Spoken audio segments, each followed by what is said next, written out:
Yani mshanifanya niachane na Tinder hata kabla nianzane nayo. It's good. It's what? It's good. It's what? If you see me Pookie, make sure you go grab yourself a snack or a whole meal, water or an energy drink. Come when you mtu wa kuinama, make sure you have people around you to hold you when you faint. I'm serious. Our today's story has one main character and we'll name her Mtaka. Mtaka is a 23-year-old Kenyan girl currently working as a waitress in a 5-star restaurant. Na hiyo restaurant mnaipenda? Did she study to be a waitress? No. Is this Kenya? Yes.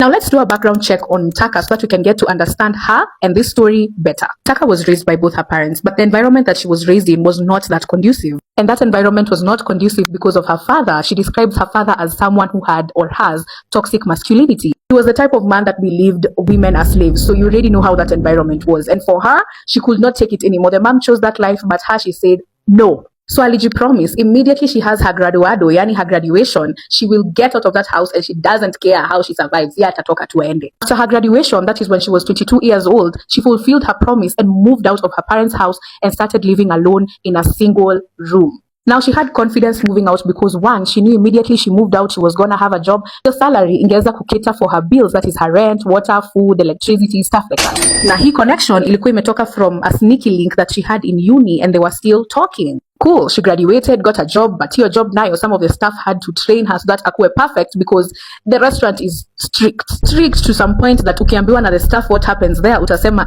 that is totally not human, like that is wrong to do to another human being, but wacha tusiende hapo, ndio msiache kuenda na nisikujiwe na lawyer, because I might say, and one of you is like, girl, tutaripa rent ama lawyer, huh?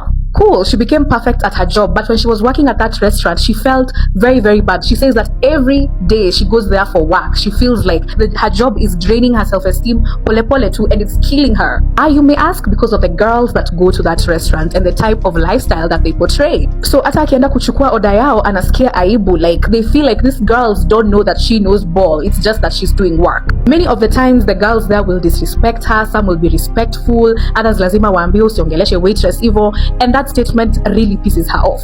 Juu mngejua alifanya degree gani hamngemwongelesha hivyo. One day Mtaka was waitressing, doing her daily job, and it happens sometimes you get orders wrong because one day Mtaka was waitressing, doing her daily job, and this time she was serving a couple. They made their order, Mtaka akafikisha information kwa chef, and the meal started getting prepared. In about 10 minutes the meal was ready. So Mtaka akapelekea nani? Akapelekea her clients, akawaambia enjoy your meal. 5 minutes later she's getting called back to the table. It is the guy who called Mtaka to the table, and he said, you know what, my food is not as I had wished for it to be. If you can just tweak it a little bit, I'd be happy. While the guy was talking, the girl interjected and said, kwani hii restaurant ni jina pekee mnauza? Even simple orders you cannot get. Kama ni pesa ya kutosha hamlipi, and the way we leave big tips here. Kama huku anpoi pesa ya kutosha, I can hire you to shave the hair on my cat's and I'll pay you way more. Nonsense. And Mtaka was just left there standing like,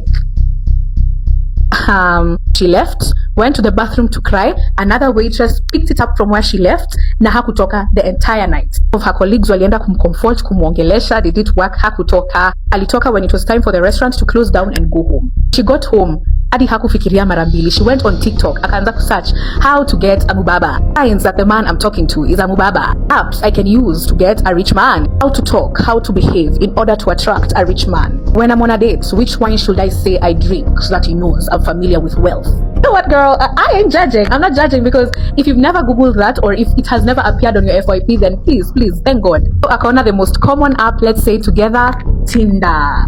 Aka download app, aka create profile, akiweka bios. Yalimaliza alikuwa anauliza Tinder, where the niggas at? Aka select age range. So every day the girl was swiping, every day, every night. Hadi akiwa kazi kama asafu mtu, she swiped. After about 2 weeks of swiping left and right, she landed this 32-year-old man whose real name is Daniel. Girl, if you know you're dating a man named Daniel and he's 32, just pack your bags and go home. Sit down for it, go home. Now Daniel was such a gentleman. His aura ilikuwa ile aura yenye iko calm. Yani a man mwenye ukimwambia babe 2K urgently, happy, anakuambia how about 5K? So they both agreed to move the conversation on WhatsApp, and after 1 week of talking, they planned a date. Mtaka akatafuta off day akapata, wakapanga hiyo siku watapatana wapi? Westland. So she's dressing up. Our girl looks nice. Our girl is prepared, you know. Face baked, outfit 8. So she went to the restaurant. The date went really well. She never used a penny, and this was like her dream, literally. She came back home, she was feeling so fulfilled, yo. Unajua yeye ni introvert, so hana marafiki wengi. What did she do? She wrote it down in her journal. Yani, it was like her dream. In fact, it was her dream. She doesn't know why and how, but that one date made her self-esteem come back, her confidence. Even when she's working, she was feeling great. So hizi mashida zilikuwa zinampata, hakuwa anaziona kama mashida anymore because she's almost getting out. Every time she was checking her phone to see whether Daniel replied. As they're talking, they both decide, you know what, we should go on a second date. So Mtaka is really excited because, yo, it's happening. Go out on a lunch date, but this time Daniel mentioned that someone else will be joining. Who's that someone else? His nephew. And this made Mtaka really excited because, girl, what do you mean finally introducing me to his nephew? Like, that's part of his family. So they're having a meal because ever since they got to this restaurant, they were just taking cocktails. A young man joins them and all of a sudden, Daniel starts speaking French. As they're speaking in French, Mtaka notices that this young man keeps on talking and looking at Daniel's msengenge and just like smiling and talking back to him. But Daniel is maintaining strict eye contact with this man. And Mtaka couldn't be part of the conversation because she doesn't know French. So yakatulia, they finished talking, finished eating, kila mtu akamaliza drink yake, and Daniel suggested that they hit the road to a new location. This new location was a different county. Very near Daniel, so Daniel akakaa kwa driver's seat, and I know we're all expecting Mtaka akae kwa passenger seat, but no, the nephew is the one who sat in the passenger seat, and Daniel told Mtaka yeye aruke back seat na akae directly behind him. 1 kilometer, 2 kilometers, 3 kilometers, things start getting weird. Mind you, pia when they were on this drive, they're still speaking in French. Kidogo kidogo Daniel is telling Mtaka to reach the trunk of the car na atoe filming equipment. Kidogo kidogo this nephew is talking to Mtaka still in French, but Mtaka doesn't understand French. Daniel starts translating from Mtaka and anamwambia, you're being asked whether you know how to use the camera and filming equipment. So Mtaka is nodding her head in pure confusion. So the guy who was with Daniel starts trying to translate what he's saying, and he was kind of saying, you know, camera, man, use film. You know how someone who doesn't know your language can try to like talk and try to use your language, but they're not that perfect at it, so they're just taking words and trying to put them together to make sense. So Daniel akarahisisha kila kitu, akachukua hiyo kamera Mtaka alikuwa ameshika, akaiwasha, akamwambia kaa hapa katikati na ushikilie kwa hii angle na ufilm from the top. Yeye anafikiria si tunatengeneza vlog ya road trip ama? Kidogo this young man is unzipping Daniel's pants and he starts to hawk tour, if you know what I'm talking about. The msengenge is getting stretched, guys, and as the msengenge is getting stretched, the wide Mtaka's eyes are opening like, what the hell? And when the camera is rolling, this young man starts saying, I love it when I hawk tour my boyfriends. And it finally came to Mtaka's head that, wow, I'm literally filming an only one mashabiki video right now.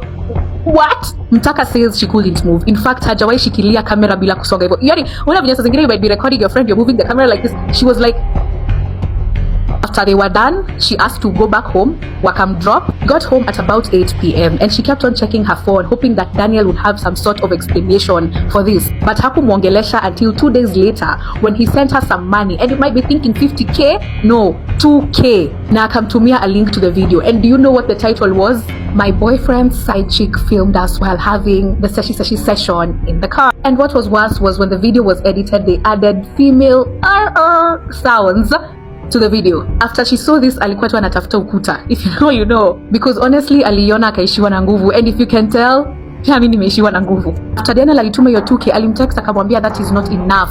Please add more because you'll make money from that video and you never told me. Daniel akasema, ona huyu ananigombanisha kwa simu yangu. Till date, she has never heard from Daniel. She's still waitressing. She uninstalled Tinder and right now she's on Bumble. I asked her why and she says she sees how people are brought on dates, bought for flowers when she's at work, and she wants that and she's gonna get that. So y'all, let's all wish Mtaka all the best on Bumble. And if you are on Bumble or if you've ever been on Bumble, don't be shy to give Mtaka your tips and tricks or how Bumble is. Well, I guess now we're doing a whole dating app review. Anyways guys, bye and I love you. Mwah.